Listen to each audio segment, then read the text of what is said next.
Bismillahirrahmanirrahim. Qala al-mu'allif rahimakumullah nafa'ana bi wa bi ulumi fid dharaini amin.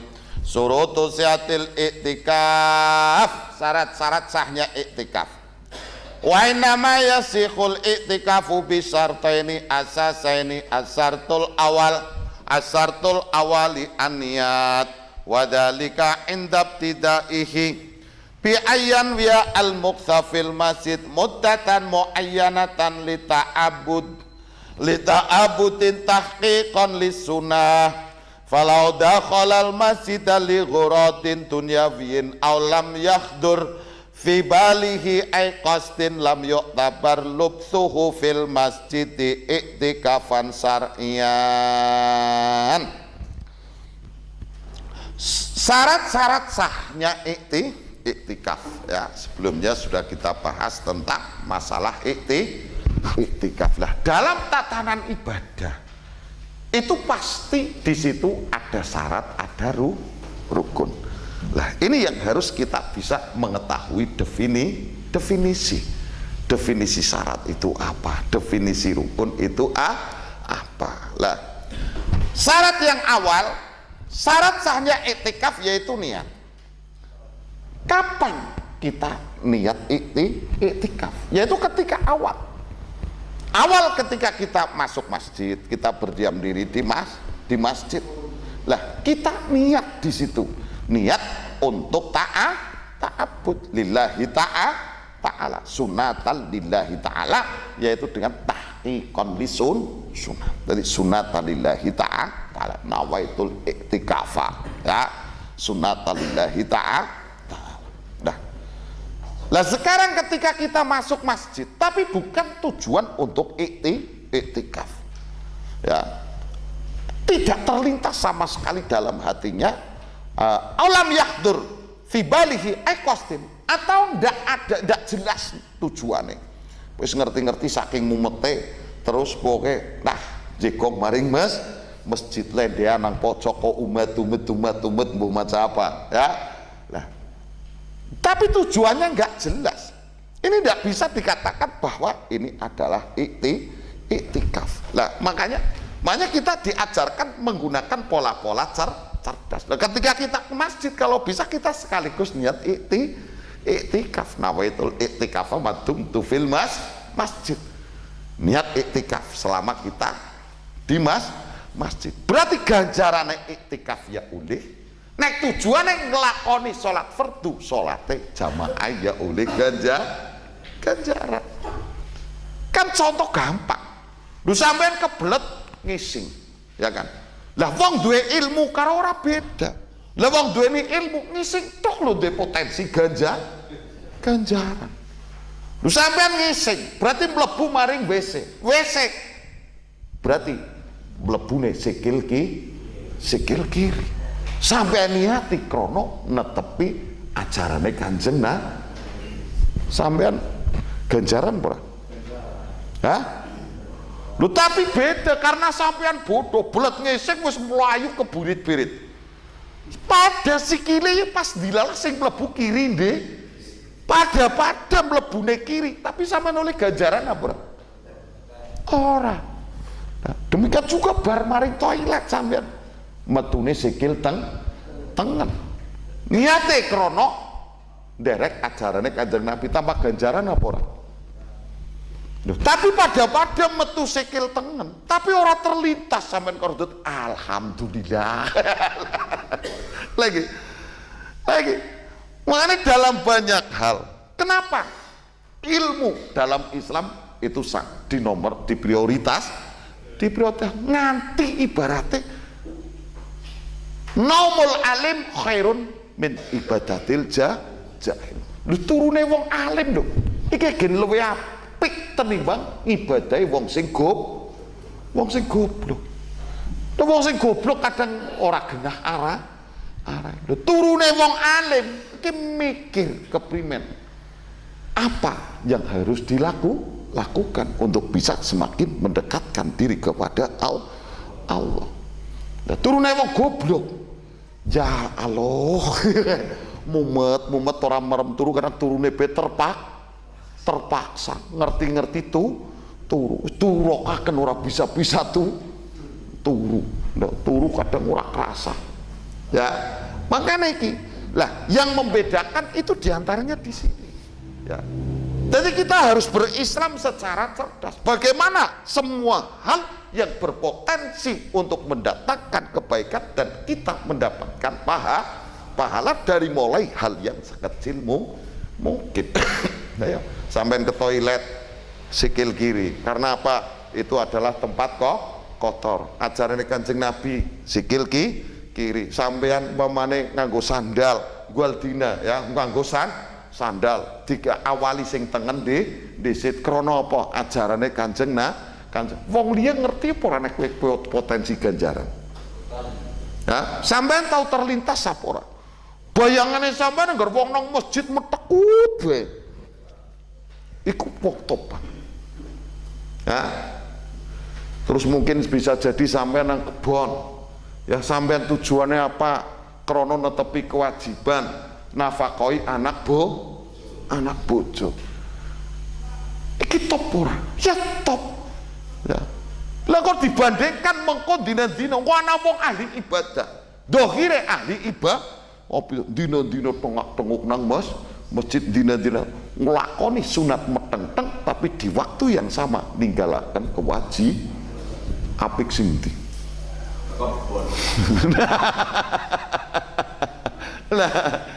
Lagi sing lagi ngetren belani mati-matian sing sunah dibelani mati sing wajib ditinggal. Tapi karena kita sudah tertipu dengan semua itu sehingga kita banyak pakai pirang-pirang wong sing ninggal kewajiban dengan dalih untuk menegakkan agama Allah.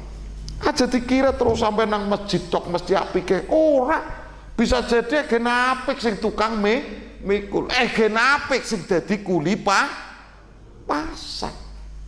Lagi kita harus berislam secara cerdas. Demikian juga dalam masalah etika. Makanya sing pokok iku niat.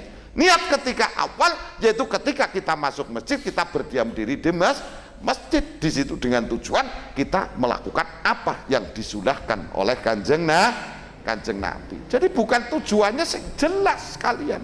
Nah, wong nyawang mungkin kok tengah-teng, wong nyawang mungkin sekedar kok ngenteni jamaah.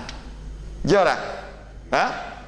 Melas temen kayak tengah-tengah ngenteni imamnya ora teka. Wong nyawang melas apa ora? Melas. Loh, padahal itu adalah sedang itu adalah menjadi sebuah kebaikan, yaitu etikaf. Lha sing berislam sing cerdas, orang ngenteni imam kaya wong banyaki. Lho sakles. Ketika kita dengan Islam yang cerdas, yo enggak masjid niati etikaf.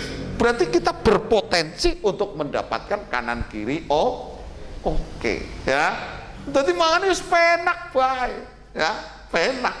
Ora gembrung, paham ya. Tadi segalanya itu makanya keutamaan ilmu. Nganti lagi tak omongaken, naumul alim khairun min ibadatil jahil. Karena nek wong alim segala sesuatu itu berpotensi menjadi pahala. Lah wong sing goblok, ya. Sing berpotensi dadi pahala pe dadine dosa. Kebaikan sing dilakoni pe malah berpotensi dosa. Lah iya, lu apik setetek ujub takal. Lah iki nek ora wong goblok ora nana. Lah wong alim sing katone biasa dadi ganjaran, wong goblok sing katone dadi ganjaran jebule dadi dosa. Lah iki di antaranya apa? Yaitu dohire nglakoni ketaatan, tapi dalam kenyataannya itu kadang di waktu yang sama dia meninggalkan apa yang menjadi sebuah keharusan. Sampai nes dua anak bojo wajib nafakoi, wajib. Nah, di waktu yang sama sampai dina-dina sholat tok, ya Allah sholat sunat jengkelit wis rezeki sekang Gusti Allah. Ya. Rezeki sekang Gusti, wayahe mangan masa ora mangan. Lagi repot iki. Tapi di kita itu dianggap sebagai sebuah kebaikan. Ya. Manis pokoke simpel pe dalam urip sing penak bae. Pokoke nisbate wong tua. Ora sah dakik mikir masa depan, mikir masa depane dhewek becus ora. Ya. Kadang malah kadon. Longkor urip nang kana ngeben nyong mati sing mendem sapa. Kayak kalimat itu bijaksa. Tapi nek dipikir, lha nalari sapa? Lha wong wis mati kayak gini kober garep mikir dipendem nangen ngendi. Lu wis mati garep dipendem ya boh ora ya empuk. Ya, wong wis mati. Loh, itu kadang menjadi kekhawatiran. Sama halnya dengan ketika orang tua memikirkan masa depan anak. Tapi ikuti jejak Nabi, mesti bener ya. Sing paling pokok apa? Sampean wis pokoke pinteraken anak. Berarti anak kon nguyak ilmu. Netepi krono netepi perintahe Gusti Allah. Soal mengko dadi apa? Ya urusane Allah. Ya, urusane Allah. Jadi kita jangan sok merasa lebih tahu dibandingkan dengan Allah. Pirang-pirang anak sing dohire apik sesuai dengan harapan orang tua diperintah nurut, kon sekolah, ranking terus, karire terus meningkat.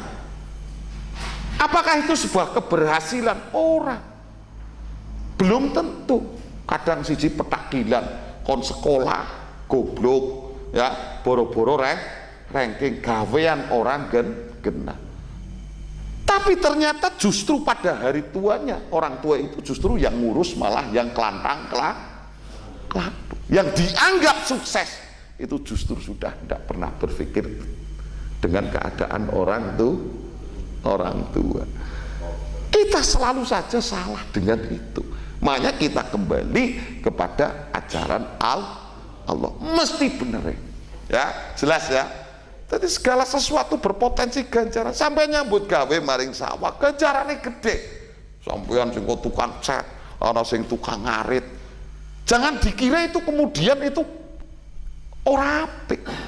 Sehingga kebaikan Islam itu hanya disimbolkan dengan wajah-wajah seperti itu. Enggak.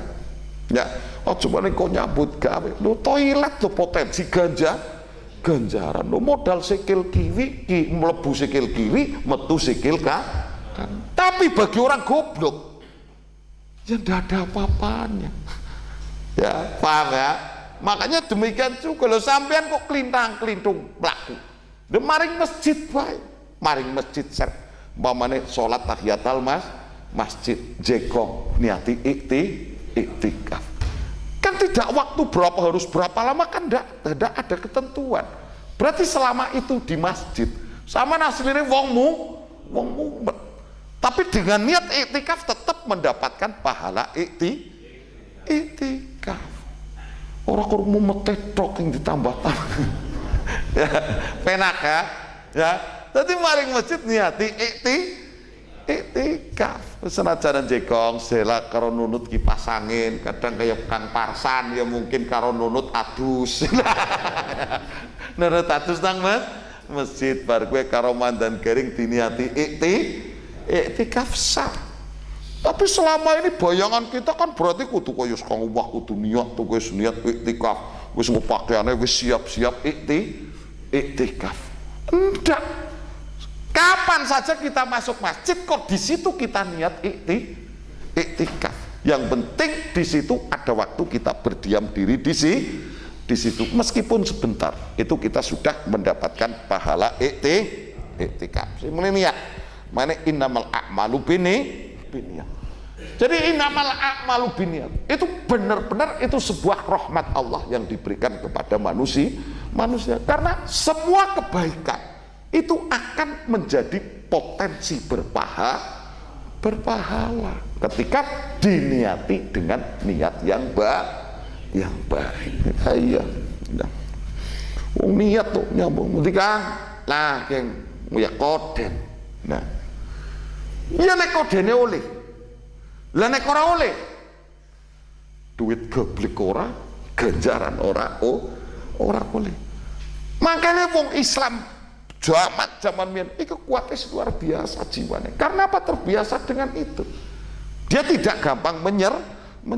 Nisbat wong usaha, dia mungkin belum berhasil, tapi dia tetap memiliki kekuatan. Yaitu kekuatannya apa? Meskipun dia tidak mendapatkan uang, dia yakin sudah mendapatkan pahala. Jadi anak sing dibanggakan tuh, ya. Tapi nek sampean main sate kalah, wis titeni. Mane wong sing duwe basic agama sing kuat, tur paham, mesti jiwanya lebih kuat. Tapi wong sing ora tau ngaji, mamane, dodol ayam nang pasar katelung dina rugi, wis awang-awangan. Karena soalnya ndak ada yang ia dapatkan sama sekali. Pasar anton buang duit dok, ganti pindah dodol gedang, telung dina ora payu bosok kabeh, ganti maning. Ganti nggo bakul dawet dodol dawet telung dina udan, leren maning. Wis muter tok digawe pusing karepe dewek. Tapi ketika kita berpikir dengan cerdas, ya iya, lho nyok wajibe usaha. Aja mani kan nyok oleh duit, ora oleh duit lho nyok wis oleh ganjaran. Gugur kewajibane nyok. Dan terus minimal iki mesti nggo meringankan beban. Nyok ora keprimen-primen iki usaha ibadah sing jenenge ibadah iku berarti kudu semakin ditekuni semakin baik. Nyambut gawe itu adalah bagian daripada ibadah. Berarti nyambut gawe nek tambah apik. Wong dene akhire ora oleh hasil, lho wis oleh ganjaran. Ya, makanya wong sing duwe pola-pola mesti jiwanya akan menjadi lebih kuat. Sampeyan dadi tukang batu contoh. Karena Anda punya keyakinan bahwa itu adalah bagian daripada ibadah. Maka semakin ibadah itu ditekuni, kerjakan dengan cara yang baik, maka akan menghasilkan sesuatu yang baik. Karena Anda meyakini bahwa itu adalah bagian, sampai tekun. Sehingga potensi berkembangnya ini akan menjadi lebih. Siki tukang batu, mungkin pikirannya akan berkembang di kemudian hari bisa jadi akan menjadi kontraktor. Tapi ketika Anda hanya berpikir tentang uang, ya, maka yang ada adalah hanya menghitung waktu. Dah, wong es lunga iki, tuh, ya, tuh. Tapi uripnya ndak jelas arai. Urip ndak jelas arai.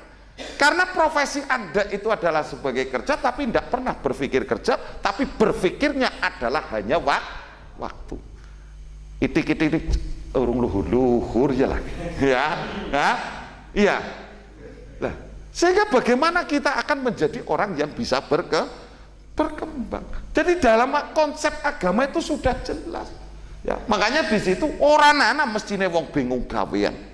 Nek nganggo aturan agama alfu adak takokaken nang atine sampean senenge apa. Nek sampean wis ketemu senenge apa, pastikan bahwa itu adalah bagian ibadah. Berarti kudu sampean tekuni, sampean jalani. Ana potensi berkembang apa ora? Ya.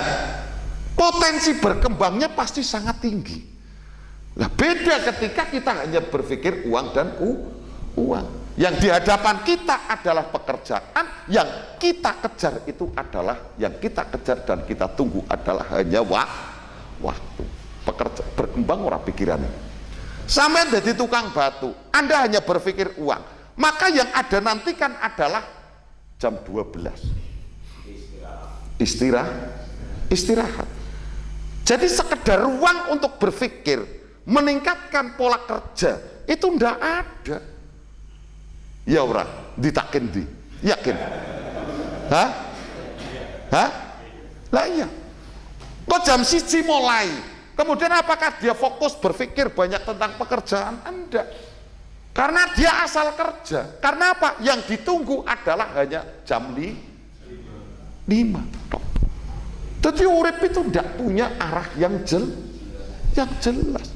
Pada wong kok ora beragama, lu anane kan ngenteni mati tok uripe. Karena ndak punya tujuan. Wong ora beragama kan hanya menanti mati tok. Jadi hidup itu hanya waktu untuk menunggu mati, karena dia ndak berpikir jauh. Ya, paham ya? Jadi berislam ke sing cerdas ya. Lagi masalah ini ya. Jadi sampean kok jadi bakul gedang. Ketika Anda tak yakini bahwa itu adalah sebuah ibadah, mungkin Anda akan berpikir ibadah berarti harus ditekuni. Maka Anda bermain dipisah, itu akan Anda tekuni. Mungkin sing awalnya tukang nebas mungkin bisa berinovasi karena ditekuni jadi stripping. Mungkin ke depan stripping wis ora pati prospek identik dengan makanan kampungan. Mungkin suatu saat karena dia berpikir maka dia akan tahu, sehingga akan berpikir menjadi saleh. Saleh suwe-suwe kok pasarane loyo, wong mangan saleh kuwi ora keren blas. Mungkin akan berinovasi lagi. Kemudian bagaimana ini disesuaikan dengan karena apa? Dia mau berpikir, karena dia yakini bahwa itu adalah bagian dari ibadah. Mungkin akan kita rubah dengan alak ini berarti setik pisang. Wah, ya kan? Nah iya. Nah, itu karena berpikir. Tapi ketika kita berpikir uang dan uang, maka di hadapan kita itu adalah pekerjaan. Tapi yang kita pikir bukan pekerjaan itu, tapi tidak lain adalah iya burakin. Lu takkan seorang tukang batu kan bisa jadi ketika mindsetnya di situ adalah Allah, itu bisa jadi mungkin akan berpikir ini rooster sing apik iki, sedika berinovasi ya. Iki masang iki sing apik iki, berinovasi sehingga suwe-suwe menjadi ahli. Nah, lene kapan jadi ahli? Ya wis sing buru kowe duit. Lu sampean kan senenge nguber-uber lah iya, lah kan zuyina linasi hubu syahwat. Lah diantaranya wong kowe seneng banda. Lu sampean duwe seneng banda, sampean turuti. Lah nganti mati ping 17 loro rampung. Wis mesti. Sampean duwe hasil 1 juta, mesti pengen 2 juta. Wis 2 juta pengen, terus pengen. Banda nang dunia kowe saking akeh. Ketika Anda mengejar, maka tidak akan ada titik akhir. Lu nek ajaran agama simpel. Lu sampean kok dadi ahli, berarti duite sing buru. Banda nang dunia akeh pol sampean esuk kawan bengi buru nganti sambung ping 17 iku lho. Urung bakalan bisa anteng. Paham ya? Lagi tadi pola-pola agama ini sing jarang Pak Ferir ya, di sekolah jarang ya. Nah, ya sekolah kan kejarlah citamu. Lah iya. Lah ya hemat pangkal kaya. Jebule ora. Ora terima hemat, direwangi medhit lho tambah warat. Rajin pangkal pandai. Pirang-pirang wong sregep tambah gobloke. Oke, goblok bae. Lah jadi kira wong sregep ngaji pinter. Pirang-pirang wong sing ngaji aja goblok bae. Tapi cara nang sekolah rajin pangkal pandai. Loh itu kan bagian daripada asbab. Ya tetap kita kembali kepada Allah. Ya hemat pangkal kaya nek pancen Allah ngersakaken. Tapi ini dipahami sebagai nilai yang bagus, sehingga apa? Yaiku akhirnya jadi korban. Ora terima hemat, direwangi medhit tuh. Nah, karena harapan satu, dengan cara itu harapannya belum ada dalam sejarah wong medhit sugih. Tuyak ngono sampean ora percaya. Sampean tahu ana wong sugih medhit? Yus pas-pasan nek sengsara akeh.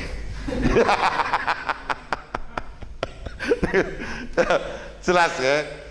Ini yang pertama.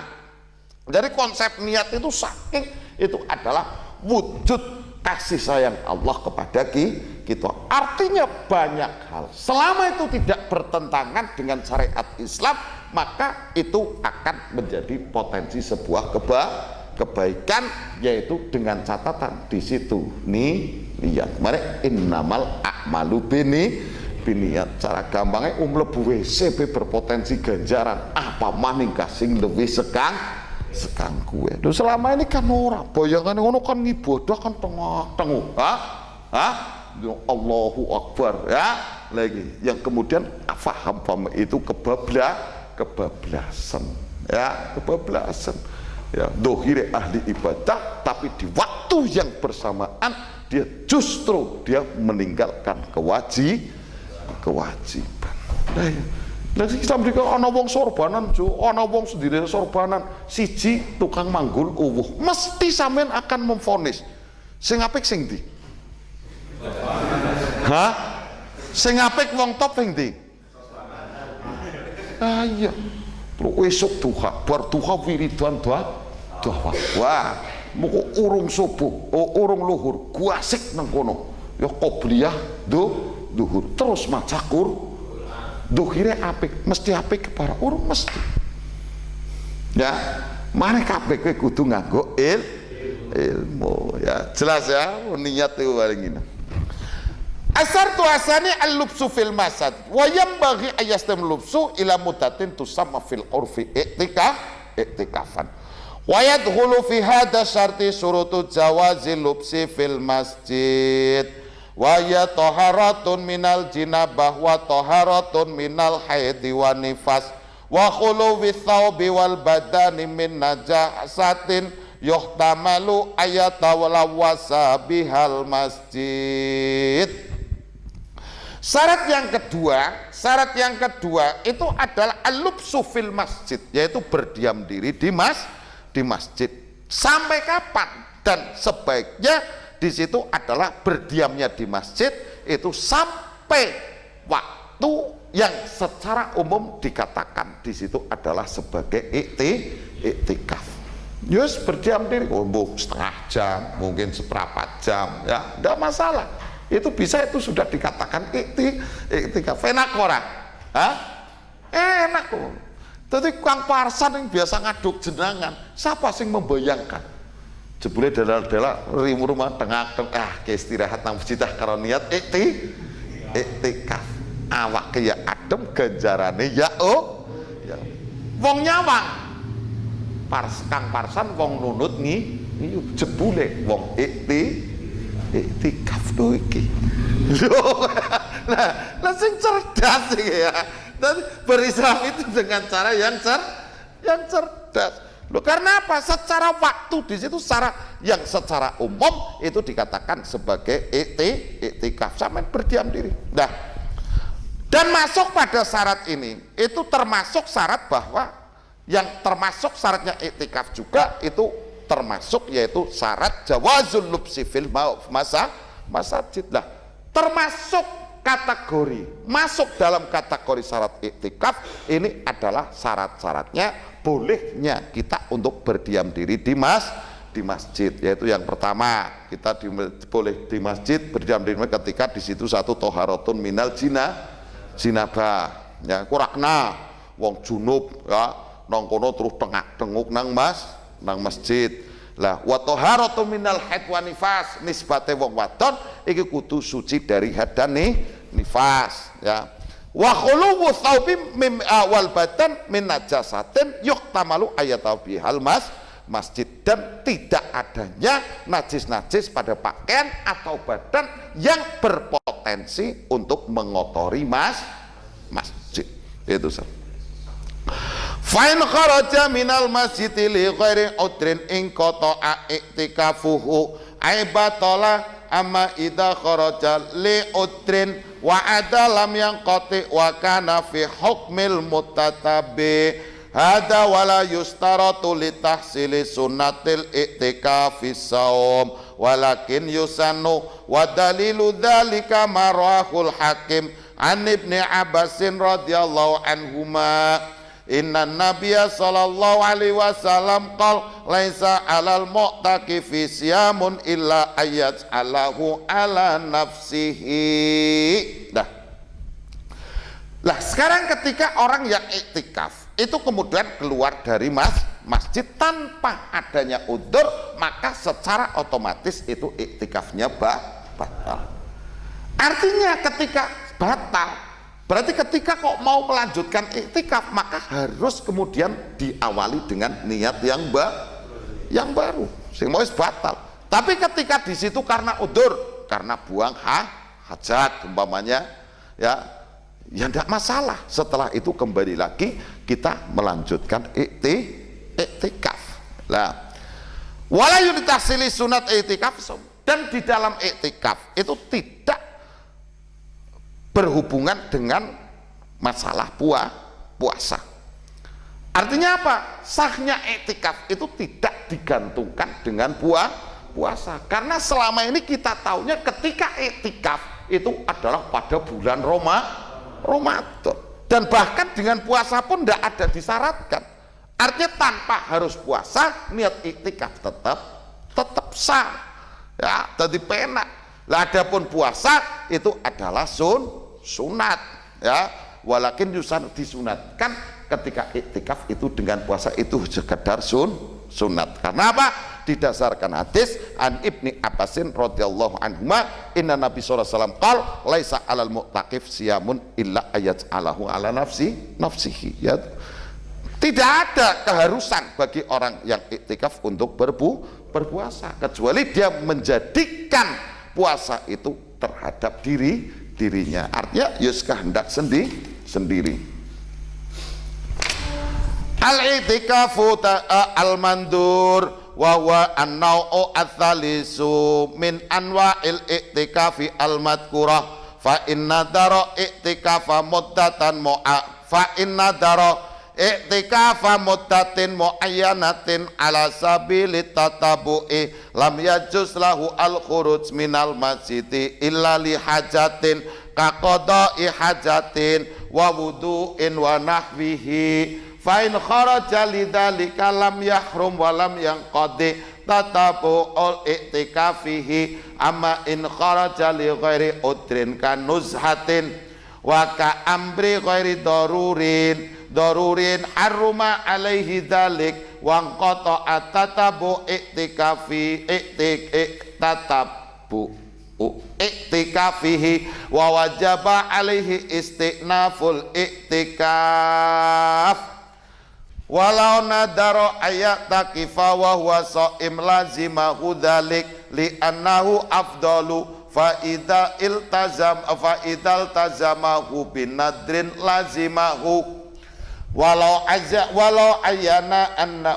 ayyana nadiru li'tikafihi masjidan minal walau ayyana an-nadiru li'tikafihi masjidan minal masajidi lam yata'ayyan wa sahalahu ayatakifa fihi ghairahu wa in kana wa sahalahu ayatakifa fihi ghairahu wa in kana ma ayyanahu awla min ghairi illal masjidil haram wal masjidin nabawi asarif wal masjidil aqsa fa innahu idza ayyana wahidan min huma ta'ayyana li ziyadati fadliha wa tada'a fi ajril ibadati fiha lakin yakumul masjidil haram maqamahuma wala aksa wa yaqumu masjidal madinati makana masjidil aqsa wala aksa aidan. Ya, al-i'tikaf al-mandur, ya, i'tikaf yang dinadari, dan ini adalah jenis atau bagian yang ketiga daripada i'tikaf yang sudah disebutkan. Nah, makanya ketika ada seseorang nadar i'tikaf, ya, dengan waktu yang sudah ditentukan, ya, umpamanya nadar i'tikaf seminggu nang masjid, maka ketika itu terjadi dia tidak boleh keluar dari masjid itu kecuali di situ krono adanya hajat, seperti buang hajat, mungkin wudhu atau yang lainnya. Lah ketika keluarnya kok di situ tanpa adanya hajat yang mendesak, ya, fa'in kharaja lidzalika lam yahrum wa lam yanqati tatabu'ul i'tikafu. Nah, artinya apa? Ketika dia itu keluar kok di situ karena ada hajat, ya tidak masalah, dan i'tikafnya tetap berlanjut. Adapun ketika keluarnya kok tanpa adanya udur, i'tikaf seminggu, nembe telung dina, tak dolan dieng disit lah, deleng-deleng, plesir-plesir dia, maka itu otomatis itu akan menjadikan batal, haram itu, dan otomatis itu iktikafnya batal. Wang qata'a tatabu i'tikafihi, dan urutan itu juga menjadi putus. Nisbat contoh nadar karep iktikaf seminggu, kok sampean metu tanpa adanya udur, berarti haram, dan iktikafnya itu menjadi batal. Lah yang waktu 3 hari yang sudah dilakukan itu otomatis menjadi putus, berarti harus mengulang dari awal. Mari nadar ini kudu di hati-hati. Walau nadara ayat takifah wa huwa shaimun lagi. Lah sekarang ketika nadar untuk iktikaf dan juga puasa, maka wajib iktikaf dan juga puasa, karena iktikaf dalam keadaan puasa itu adalah afdal. Makanya ketika dia sudah membuat kesanggupan dengan nadar, maka itu akan menjadi kewajiban. Nah sekarang ini, walau ayana nadir li'tikafi masjidan min masajid lam yata'ayyad wa sa'ayat takfi khairahu.